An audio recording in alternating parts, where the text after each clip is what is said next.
네, 작년도 세계 골프계를 평정한 우리 대한민국의 여제가 있습니다. 그런데 그분의 아버지가 주먹질을 좀 잘못했나 봐요. 그래서 따님의 아주 잘 친 타구와는 달리 오비를 내고 마셨네요. 어떤 내용인지 한번 살펴봤으면 좋겠습니다. 자, 일단 제일 먼저 좀 챙겨봐야 될 것이 김진태 검찰총장이 최근에 전국 검찰에 내린 명령이 있다면서요. 예. 최근 일은 아니고요. 약 네. 한 달 전 네. 3월 10일입니다. 네. 3월 10일에 전국 일선 검찰청에 공무집행 사범에 대해서 엄벌을 하라는 지시를 내렸습니다. 네. 대개 선진국일수록 경찰관 또는 소방관 이런 사람들이 법 집행을 할 때 네. 이거에 대해서 만약에 이거를 방해하거나 오히려 네. 경찰관이나 119 구조대를 때리고 이렇게 하면은 상당히 강력하게 이에 대해서 대응을 합니다. 그런데 우리나라 같은 경우에는 네.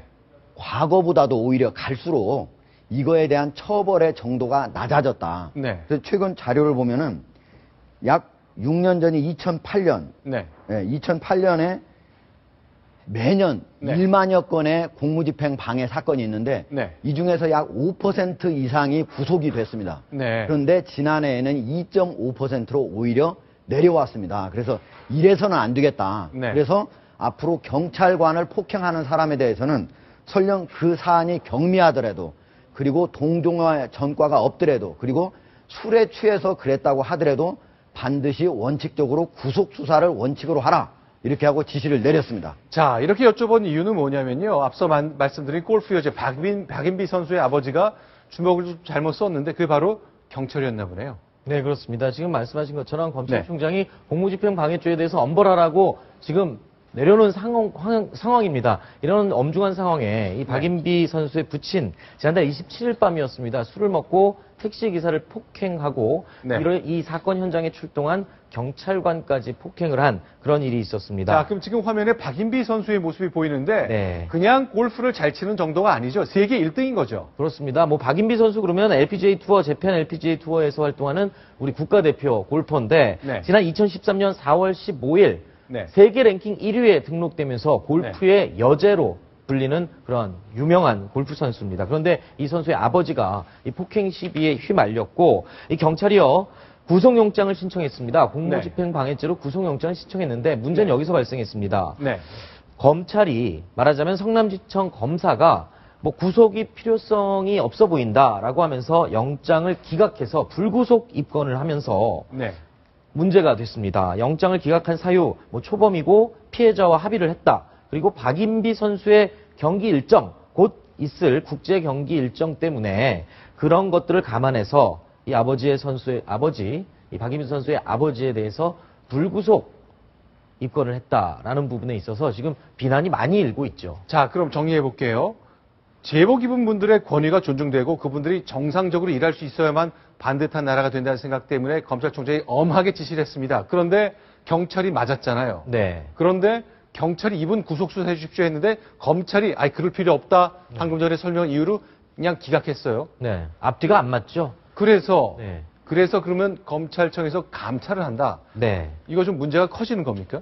네, 그렇습니다. 그렇죠. 대개 네.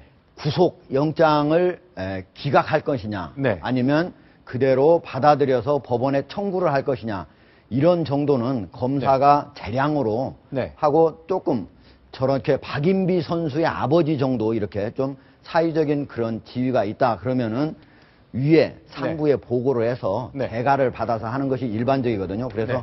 저런 것은 대부분 특별히 어떻게 결정을 했느냐 이거에 위에서 상관을 하지 않는다. 그러나 이번 같은 경우에는 이미 한 달 전에 반드시 공무집행 사범에 대해서는 전담검사를 넣어놓고 네. 그 사람으로 하여금 결정을 하고 구속수사를 원칙으로 하라고 했는데도 네. 이렇게 이 지침을 어겼기 때문에 네. 검찰총장이 아주 이례적으로 감찰 지시를 내렸고요.